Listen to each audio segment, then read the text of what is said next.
Hi, I am Melissa Banco, and welcome to the Banco Buzz, a commercial interior design podcast. As a professional leader in our design industry, we found that there were a lot of questions that were coming to me and to us about business and growth and mentorship and really the people behind the design. So we created the Banco Buzz. Please don't forget to like and subscribe.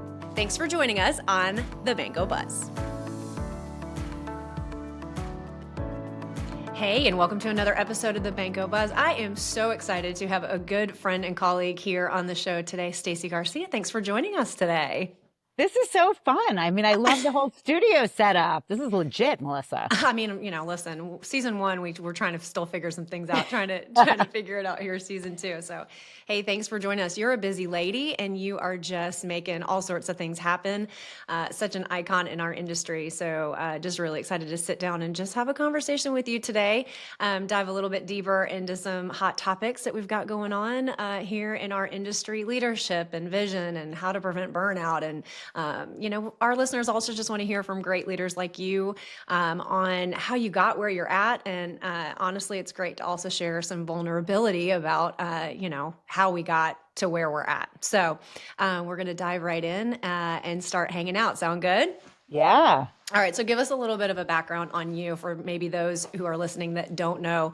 I did read in your bio recently that you have a really cool birth history and where you were born and your We're parents. going way back today. Is that it? But I didn't know that about you. That's really cool. It sounds like you had some fun and maybe creative parents. Is that where maybe some of your inspo came from? All the way back to start the story. Tell me about that.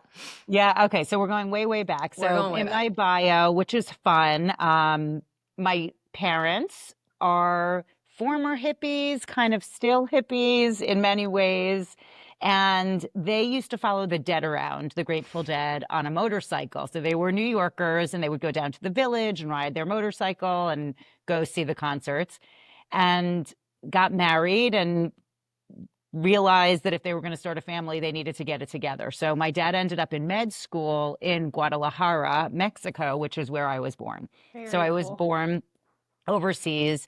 And, really fun childhood and very much this whatever makes you happy kind of thing, which is really amazing, actually, to have parents who, when I was like, I'm going to art school, were like, that sounds like an amazing plan. You should totally be an artist. And not like you're going to live in a cardboard box, right? Like they knew it would be okay somehow. And flash forward all these years later, actually last summer, I went with them and my husband to see Dead & Co. at the Sphere in Las Vegas, which, if you haven't seen it, was probably like one of my top concerts that I've ever been to. So, all these years later, we still enjoy listening to the music together, and I still have a good time hanging out with my parents. Well, that's so cool. And joking aside, going that far back sort of in background and history before we talk about, the start of a career, but we are a product of, our childhood and how we're raised and, good, bad, or otherwise. And so I read that. I didn't know that about you. And I thought that was really cool because you're right. You maybe come home and it's like, hey, I'm going to art school. And some parents would say, maybe something more stable than that. How are you going to support yourself? This is a creative industry. So to have parents who, even from a young age, taught you to, follow your heart and what makes you happy, that's really cool and maybe more unique, than not. So I think that's really cool. I think so. I mean, I knew a lot of creative kids. Many of them did not have parents who were going, yes, follow that as a career path.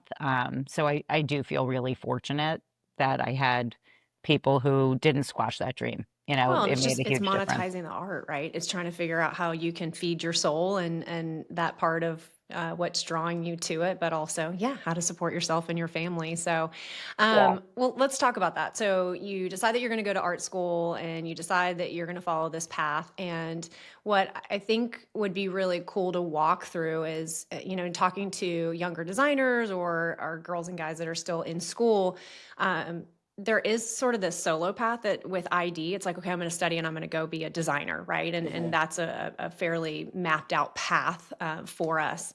But you didn't necessarily say, I want to be a designer. I want to, do ID. I want to design spaces. There was this whole product development. So tell our audience, what did you go to school and study and learn, and how did that take you on a path that wasn't necessarily, traditional interior design and, being in a firm? Because I don't know that there's enough education out in our industry that you can have these really cool other paths to take. There's sort of these mini verticals, if you will, within what interior design is, because it's so layered. So talk to us about that. And the truth is, I really did not go to school for interior design at all. I went to Syracuse University and I was part of their school. It was called VPA, which was Visual and Performing Arts. And within VPA, you had to apply with a portfolio. So there needed to be sort of a, selection process to know that you had some skill set and some talent to meet the criteria.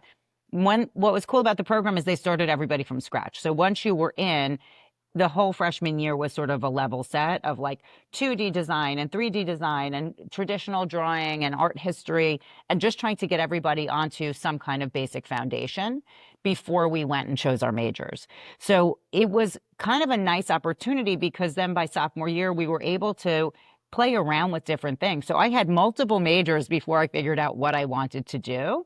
And at one point I was studying graphic design and, advertising design and laying that out, and wasn't really for me. And then I switched my major to computer science and, kind of the computer animation. And this is way back when you were literally just typing in zeros and ones to make like a little circle bounce across the screen, and you could control the color of it and not much more. So man, things have changed. So I tried that for a semester and learned that learning computer language was really not the way I wanted to fulfill my passion.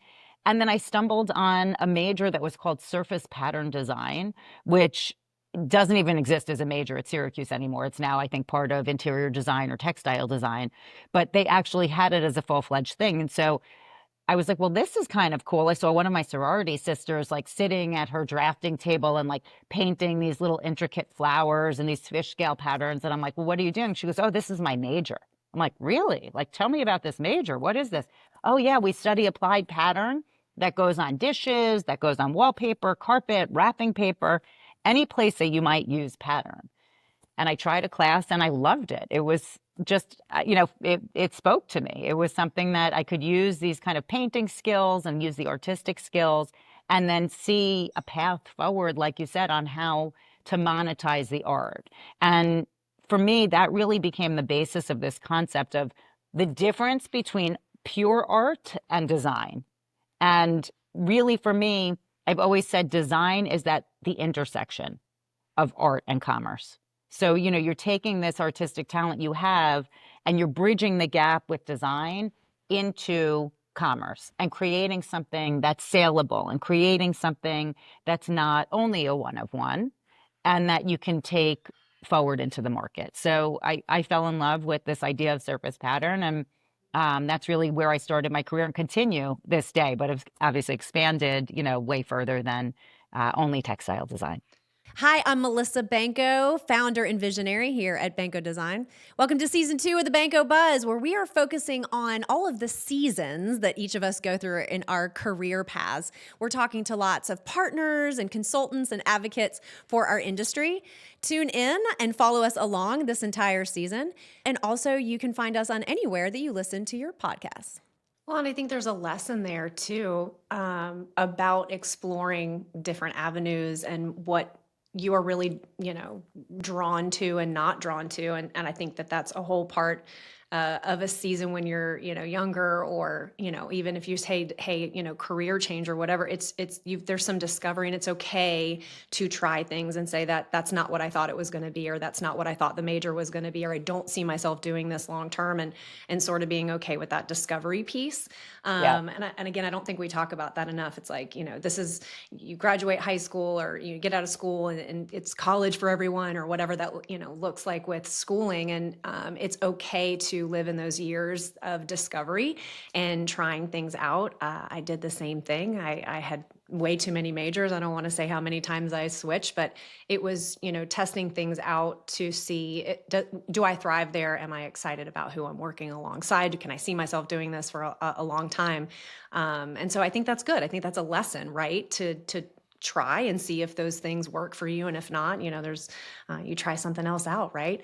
So product development has, opened up so much for you and what you're doing. So you study this, textile design sort of in school. And so talk us through what was the next step after that. You had some of the skill set and you said, hey, this is what I want to do.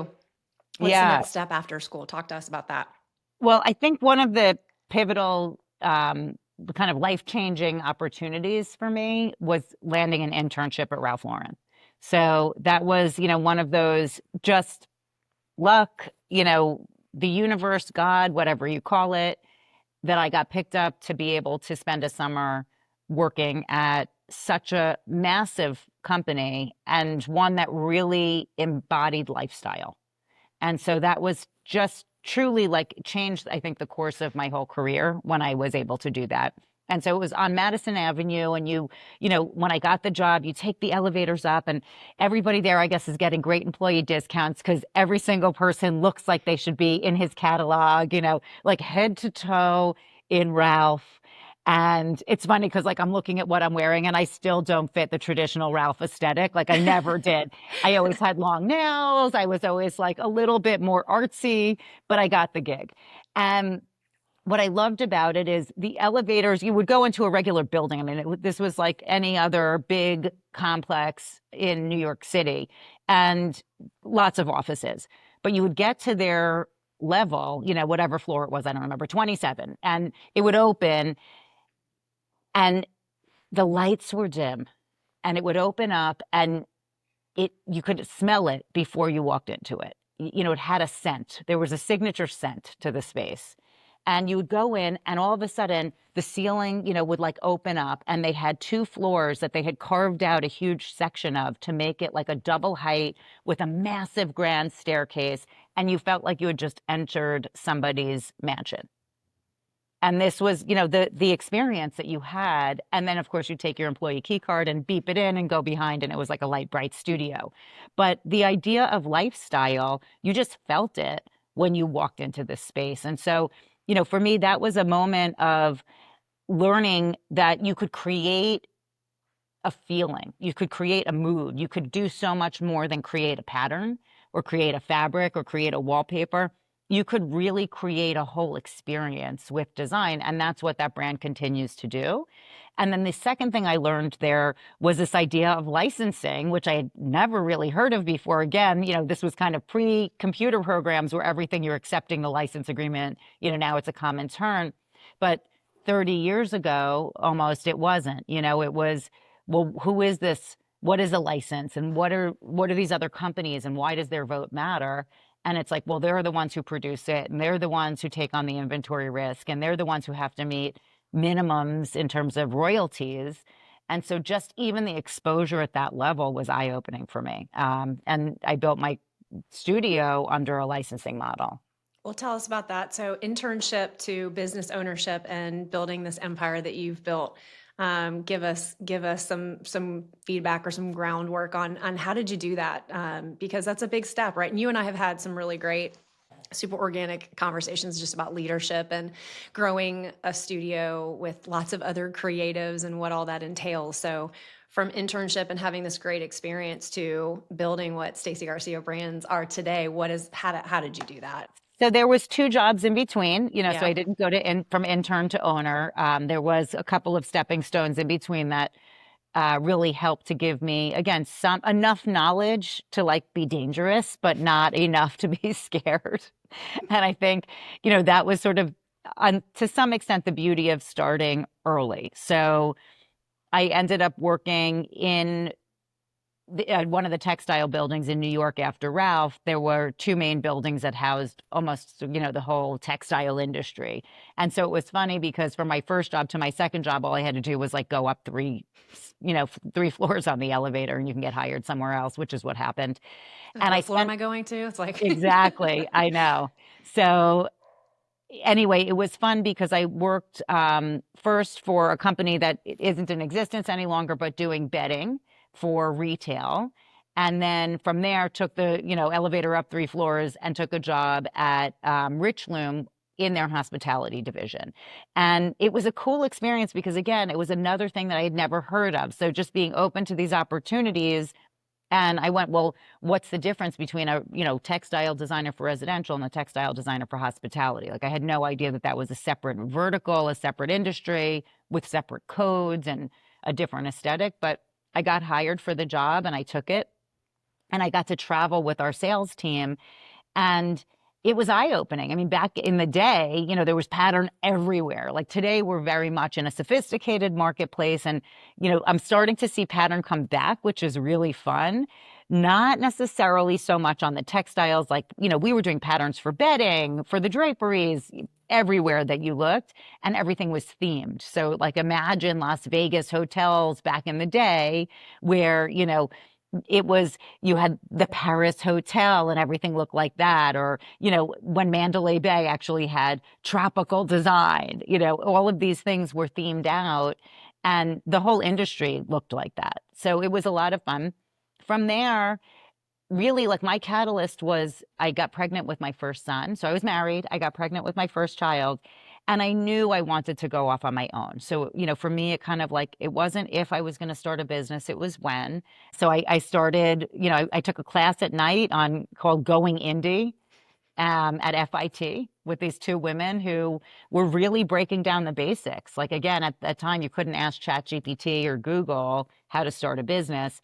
So I took a class and they explained the difference between an S Corp and a C Corp and a solo, company and your sole proprietorship, and, researched it and made the decision. And over the course of that 9 months of pregnancy, I figured out how to incorporate the business and, started to play with what I was going to do, and flew myself to Germany to go look at artwork studios. And, yeah, Do it you wish was you would an have done it adventure. sooner when you look back now, or do you feel like it was the perfect timing?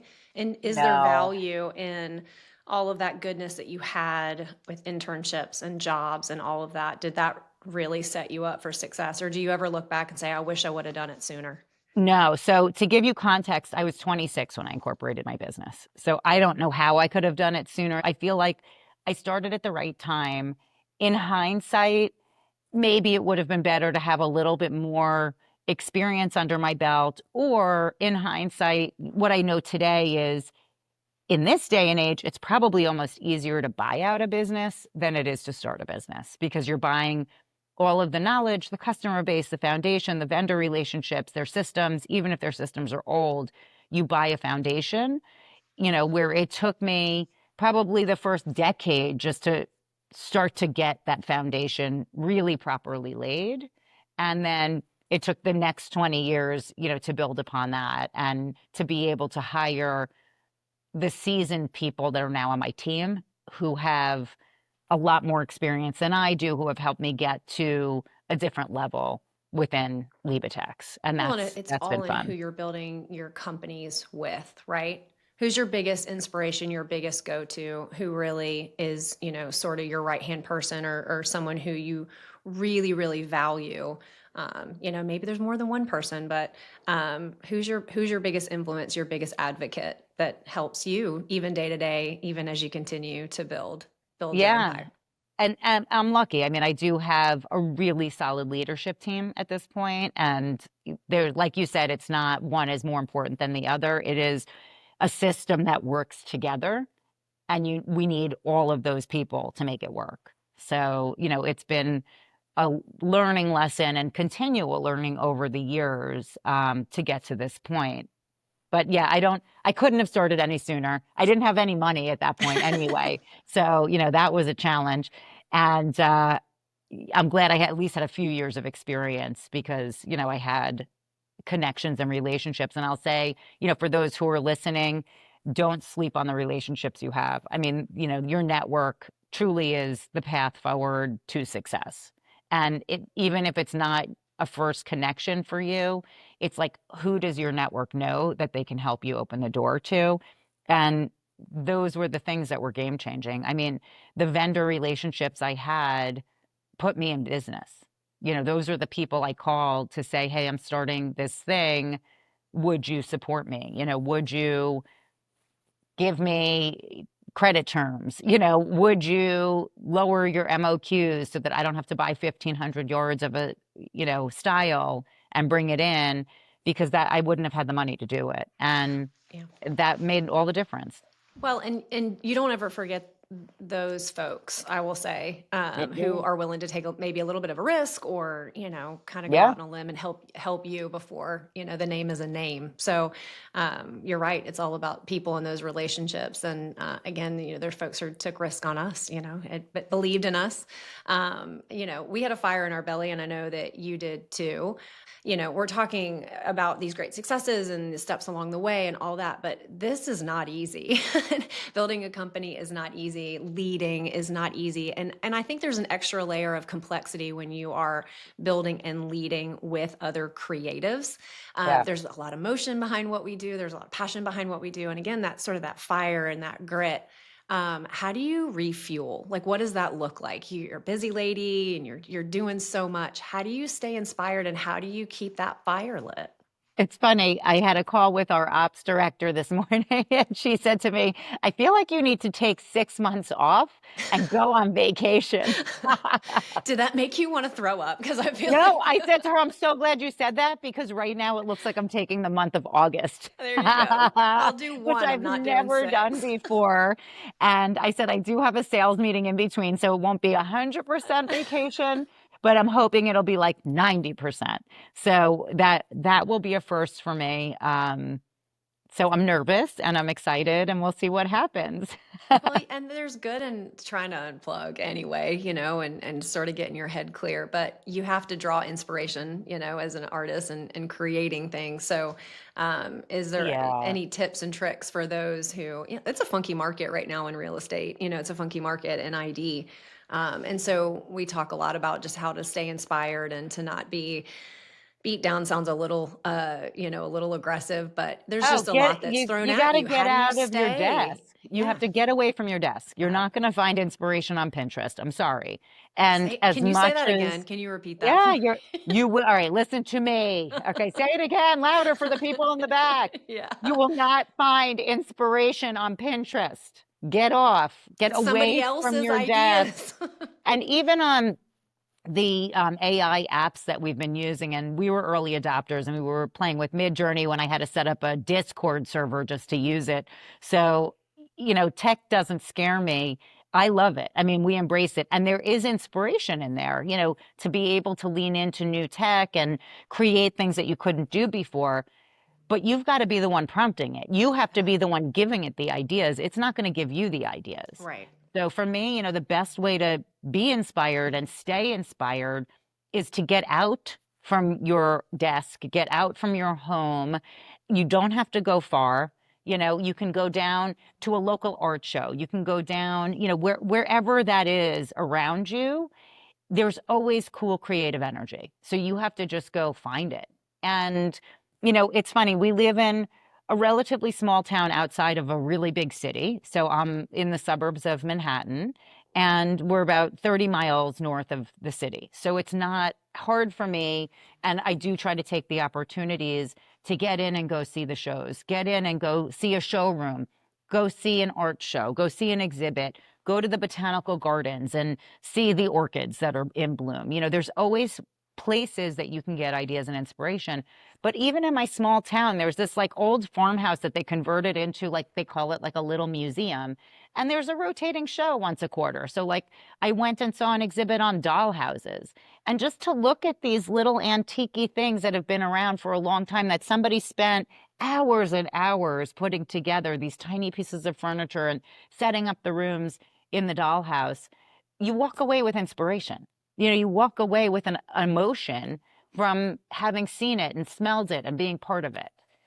I think there's a good message there, though, that you can find it in the smallest places, or maybe the most unexpected places too. That it doesn't need to be these lavish, maybe international trips where you're staying in these lavish resorts and all that. You can find that inspiration in the day-to-day things, and so it's being open to see that, and it doesn't have to be this grand gesture, It can be but on a totally walk with your support. dogs. It Yeah, could literally, I will or a walk the conversation with a dog. stranger. Yeah, it comes, but you got to get out. I mean, I think that's really the biggest thing. And I'm at fault for it too. You know, we are creatures of habit. We get into our routine.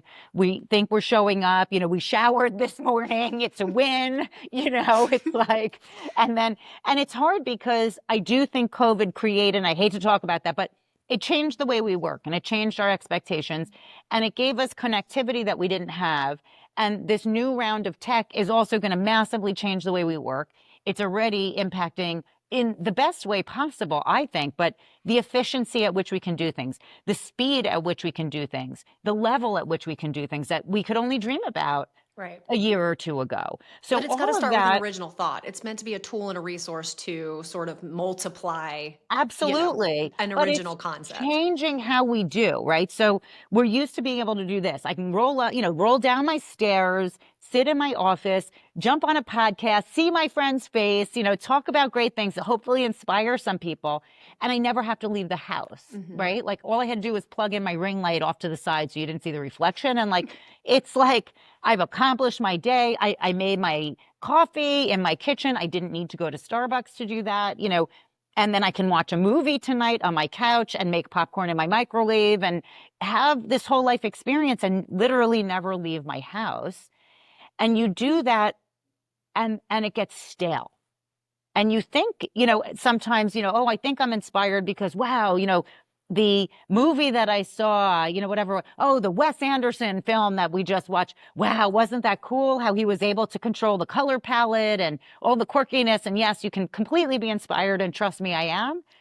But you are never as inspired as when you leave your home or leave your desk and get out into the world. And it's interesting. It's one of those things that I do sort of force on my team also is like, okay, listen, like I have to travel for work. I was down in Louisville earlier this week. So trust me, like I get out, I go look at hotels, I go see things.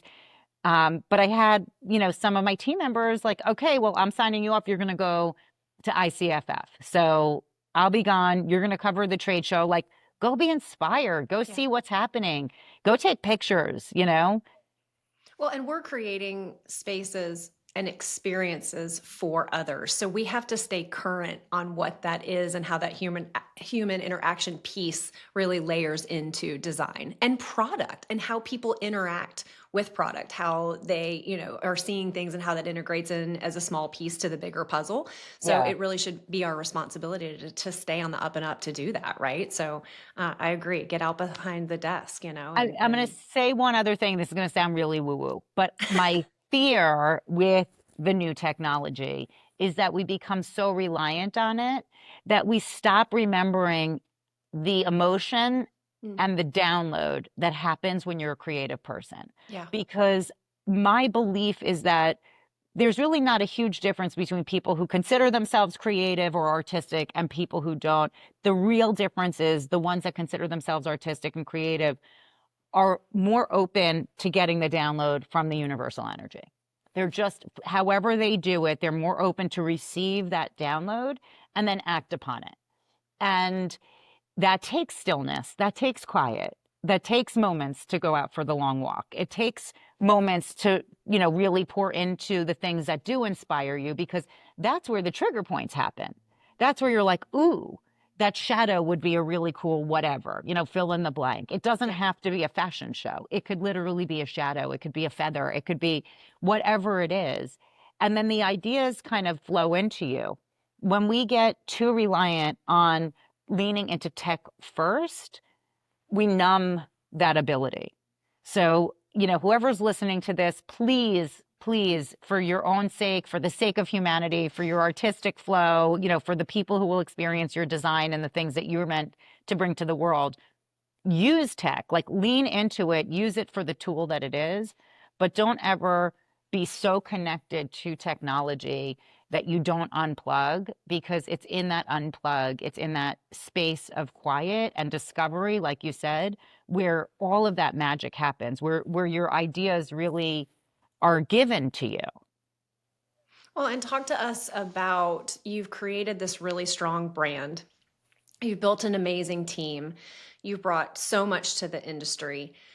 Do you have to quiet your mind and do you have that self-reflectance time? Because my question for you, as you know, the train's going down the track and you're doing all these things, how do you know what is on brand and what's not? How do you decipher this is good for us, this reflects well in what we're doing, this supports our why? Because that's tricky.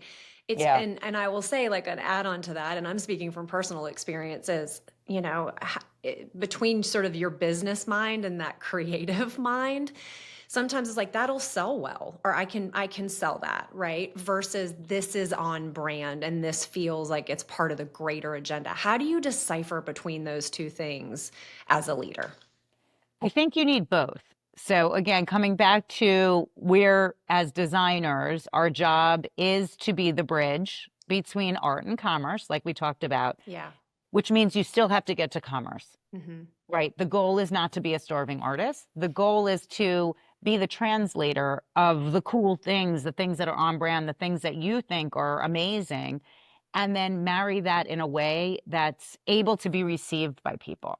Not everybody's going to get it. And so I think you have to know what level of the market you're trying to serve, right? I think that's sort of where you begin. And it's interesting because I worked with a large hotel brand this past week, and we talked about trend forecasting, like how, which is such a huge part of my practice, is going out into the world and looking as an observer at not only what's being shown at the trade shows, but also what's happening in the world of art, in the world of fashion, in the world of social media. What's important to people? What are they responding to?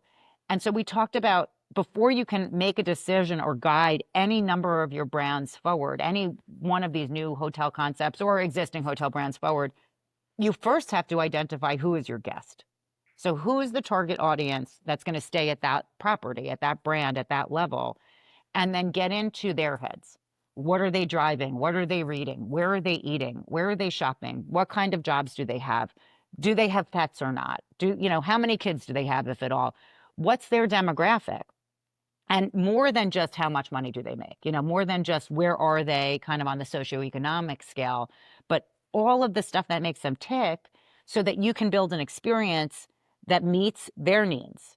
And I think it's the same thing when you're talking about, how do you be that kind of purveyor of cool? How do you stay on brand whether you're designing product or you're designing a hotel or you're designing a restaurant or you're designing a senior living facility? Like, and how do you make it stay on brand for Banco versus Stacy Garcia, or whatever it is? I think you have to identify first, what level of the market am I serving? And It's then not just once about the pretties, right? It's not. it can't be, there are going to be people who are exclusive level of the market, the most luxury of the luxury, the people who can afford the one of one, like we talked about, right?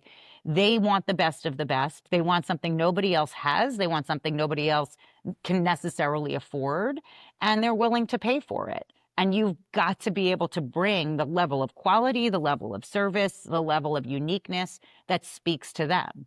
And so that's totally custom. And then you go downstream, you go, okay, well, then what's next?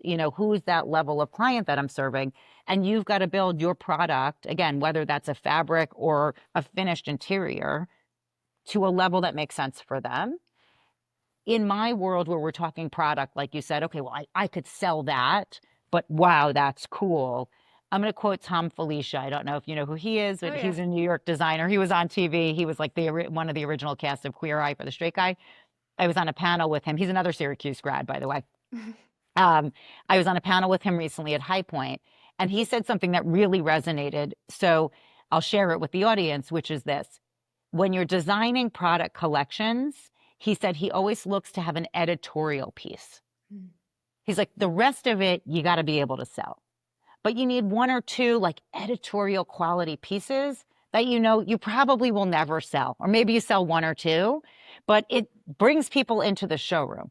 It gets people excited. It's what's front and center. It's the pictures you're taking and you're sending those to the interior magazines to showcase. Like, it's the stuff that gets you buzz. The rest of it's got to be right for most of the people who are going to walk through. So what's getting you buzzed lately? What is Stacy Garcia really excited about? Maybe the next season, the next big inspiration, the next push? What has you inspired, and what are you buzzed about that maybe you could preview us on? And maybe it's just strengthening something that you're already doing, but what are you excited about? What's the next season of your journey? What does that look like? Well, okay. We talked about embracing technology, Yes. not relying on it as a whole, but really embracing it. And we just launched, like 2 weeks ago, we just launched a new collection for signature flooring, and it's called Mystic Horizons. And it's a carpet collection, but it's inspired by sort of vibrational energy. So you hear that, hippie woo woo in there, right? This idea of like the energy that moves the universe, images of nature, but then completely done through AI prompting. So the whole collection we designed with AI, which I've never done before. It's wild. Starting out, again, some of it was just pure prompt. Some of it was images that we had from nature, the bottom of a mushroom, different kind of images that we fed into it. So these organic qualities, and then put that in with prompting and created, I mean, it was wild. Normally for a collection, we might have 15 or 20 designs that we're starting with. That could take a couple weeks to really develop out. And then we're narrowing it down. This time within a week, between my studio team and Signature's team working together, we had almost over 200 designs that we were able to create in like a week. Wow. And so, then we narrowed down the best of the best from there. So, it was so much fun to just play. Like it was so much fun. And yes, we had a vision for it, right? There was a mood board that we started with. So the process of designing a collection wasn't just like, okay, I'm going to sit and I don't know, we'll see what happens. Like I think you have to go with intention to Sure. whatever you're designing. So we had a vision and a color palette and a mood board and a story behind it, and then completely leaned into new tech just to see, we didn't know if it was going to work or not. And I mean, I'm so proud of the collection. I think it's fabulous. I don't know if I didn't tell you that it was made on AI. I think the end product still feels like it very much has a soul. Sure. It's great layers. And then we had people, I mean, we had talented people who then had to take these images and make them into tufting files and, put a human hand on it and be able to get it right. Well, but again, a great example of what you can do with a tool and a resource to really drive efficiency. Ideas are there, and you were able to take something to market maybe sooner than you would have been able to. So that's a great example of what we can do as designers to leverage those tools. And listen, we could have a whole other podcast episode on just time is money and protecting our time as creators. Oh yeah, So, and how to use the new tech to do it sure. for sure. I know.